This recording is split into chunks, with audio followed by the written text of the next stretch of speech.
Hi hello నమస్తే welcome to మనం TV. మాజీ ఎస్ఐబి ప్రభాకర్ పాస్పోర్ట్ అయితే రద్దు చేశారు ఫోన్ ట్యాపింగ్ కేసులో.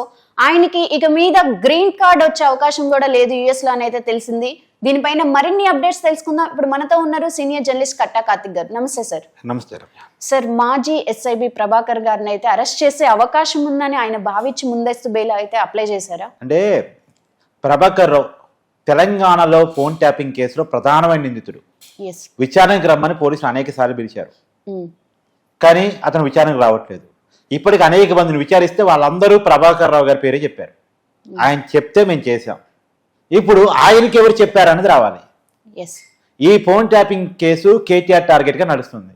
కేటీఆరే ఫోన్ ట్యాపింగ్ చేపించాడు, లేదా కేసీఆరే ఫోన్ ట్యాపింగ్ చేపించాడు. వాళ్ళ రాజకీయ అవసరాల కోసం ఆ రోజు ఫోన్ ట్యాప్ చేశారు.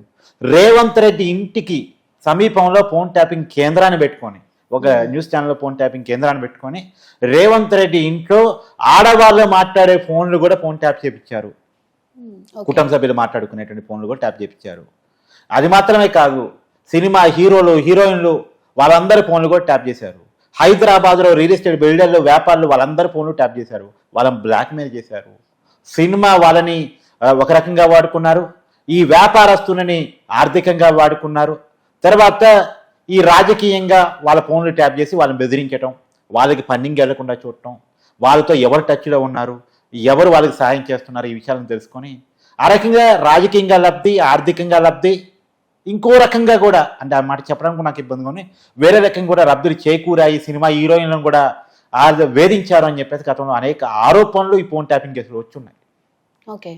సో ఒకవేళ నిజంగా ఈ ఫోన్ ట్యాపింగ్ కేసు కనుక వచ్చిన ఆరోపణలు నిజమని కనుక తేలితే ఇది ఒక బ్లాస్ట్, తెలంగాణ రాజకీయాల్లో ఒక పెద్ద బ్లాస్ట్ రకం చెప్పాలంటే. ఒకటి, రాజకీయంగా ఉపయోగించుకున్నారు. రెండు, ఆర్థికంగా ఉపయోగించుకున్నారు. మూడు, ఆడవాళ్ళని లైంగికంగా వేధించారు. ఈ మూడు రకాల ఆరోపణలతో ఉన్నటువంటి కేసు ఫోన్ ట్యాపింగ్ కేసు. ఈ కేసు కనుక ముందుకు వెళ్ళాలంటే ఈ కేసులో ప్రధానమైన వ్యక్తి, ఫోన్లు ట్యాప్ చేయమని ఆదేశాలు ఇచ్చినటువంటి వ్యక్తి ప్రభాకర్ రావు విచారణకు హాజరు కావాలి. అతను అమెరికాలో ఉన్నాడు. అనేక సార్లు పిలిచారు, రాలేదు. ఇప్పుడు ఆయనకున్న పాస్పోర్ట్ను రద్దు చేశారు. మరి ఇన్నాళ్ళు ఎందుకు రద్దు చేయలేదంటే ఇది కేంద్ర ప్రభుత్వం ముడిపడి ఉన్న అంశం కాబట్టి. ఇక్కడ ఉన్నది కాంగ్రెస్ ప్రభుత్వం, పైన ఉన్నది బీజేపీ ప్రభుత్వం, రాజకీయంగా ప్రభుత్వాల మధ్య ఉన్న గ్యాప్, వీటన్నిటిని క్యాలిక్యులేట్ చేసుకొని చాలా టైం పట్టింది పాస్పోర్ట్ రద్దు చేయడానికి. ఇప్పుడు రెడ్ కార్నర్ నోటీస్ కూడా జారీ చేశారు. ఎక్కడ కనబడితే అక్కడ ఎయిర్పోర్ట్లో అరెస్ట్ చేసే అధికారాన్ని ఎయిర్పోర్ట్ సిబ్బందికి అప్పచెప్పారు. ఎయిర్పోర్ట్ పోలీసు సెక్యూరిటీ సిబ్బందికి అప్పచెప్పారు. ఆయన ఏ ఎయిర్పోర్ట్కి వచ్చినా అదుపులో తీసుకొని తెలంగాణ పోలీసులకు అప్పచెప్పాలి అనేటువంటిది. రెండోది, అసలు ప్రభాకర్ రావు ముందస్తు బెయిల్ కోసం కోర్టులో అప్లై చేసుకున్నాడు, రాలేదు. మరి వచ్చి విచారణకు హాజరుకావడానికి ఏంటి అంటే ఈ ఆరోపణ నిజమేనా? ఈ ఆరోపణ నిజం కానప్పుడు వచ్చి విచారణ హాజరు కావచ్చు కదా. అతనేం చెప్పాడు, ఛానల్ నాకు క్యాన్సర్ ట్రీట్మెంట్ జరుగుతూ ఉంది, నాకు కొంత సమయం కావాలని చెప్పేసి అన్నాడు. ఆ సమయం అయిపోయింది, అతను కోరిన సమయం కూడా అయిపోయింది. దాదాపు ఈ కేసు నడవబట్టి సంవత్సర కాలంగా నడుస్తూనే ఉంది. ఈ కేసులో అనేక మంది అరెస్ట్ అయ్యారు, మళ్ళా బెయిల్ వచ్చి రిలీజ్ కూడా అయ్యారు. కానీ ప్రభాకర్ రావు మాత్రం ఇంతవరకు విచారణకు హాజరు కావట్లేదు. ఈ కేసులో ఇంకొక వ్యక్తి మొన్న మధ్యన వచ్చి విచారణకు హాజరయ్యాడు, కానీ ప్రభాకర్ రావు మాత్రం విచారణకు హాజరు కావట్లేదు. ఇప్పుడు ప్రభాకర్ రావు గారు రండి, విచారణకు వచ్చి వాస్తవాలు చెప్పండి పోలీసులు అడుగుతూ ఉన్నారు.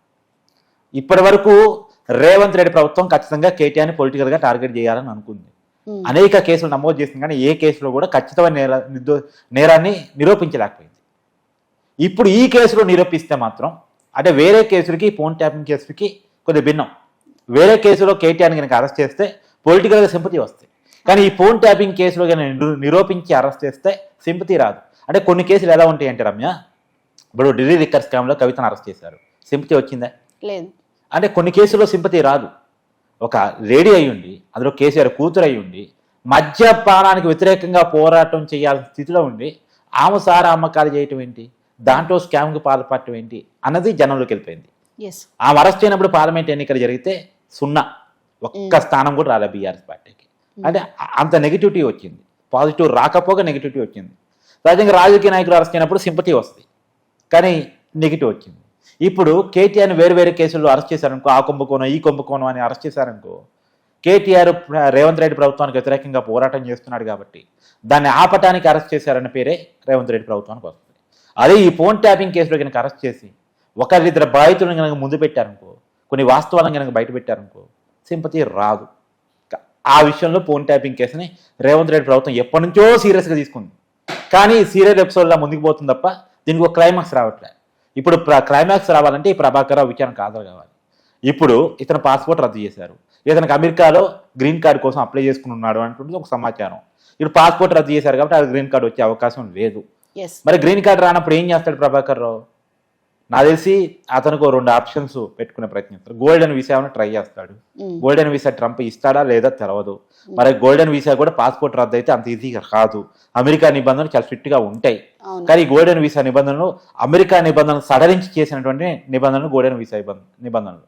కొంత డబ్బు కట్టేస్తే ఆటోమేటిక్ గా పర్మనెంట్ వీసా అనేది. కానీ పాస్పోర్ట్ రద్దు అయింది కాబట్టి అమెరికా ప్రభుత్వం రావటం, గోల్డెన్ వీసా రావటం అది అసాధ్యమైన పని. కాబట్టి ఇప్పుడు ఏం చేస్తాడు? పాస్పోర్ట్ లేకుండా ఉండే కంట్రీస్ కొన్ని ఉంటాయి. ఎలాంటి పాస్పోర్టు లేకపోయినా వీసా కూడా లేకపోయినా సరే తలదాచుకునేటువంటి కంట్రీస్ కొన్ని ఉంటాయి. ఆ దేశానికి ఏమన్నా పోయి తలదాచుకుంటాడు అంటే కొంత సంపాదన అంటూ వచ్చిన తర్వాత ఇప్పుడు ఇక్కడ నుండి మూవ్ అవ్వాలన్నా కానీ పాస్పోర్ట్ అయితే కావాలి కదా ఆయనకి. ఏది అమెరికా నుంచి మూవ్ కావాలి.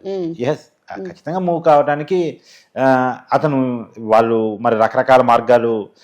అతనికి సహజంగా పాస్పోర్ట్ రద్దు అయిందంటే ఆటోమేటిక్గా అతనికి ఉన్న వీసా కూడా రద్దయిపోద్ది. అతనికి ఉన్నటువంటి అమెరికా వీసా కూడా రద్దయిపోద్ది. మరి ఏదైనా మాయ చేసి వేరే దేశానికి ఏదో ప్రయత్నం చేస్తాడా? ఇప్పుడు ఎందుకంటే అమెరికా ఎయిర్పోర్ట్స్ ఇబ్బంది పట్టుకోవాలి.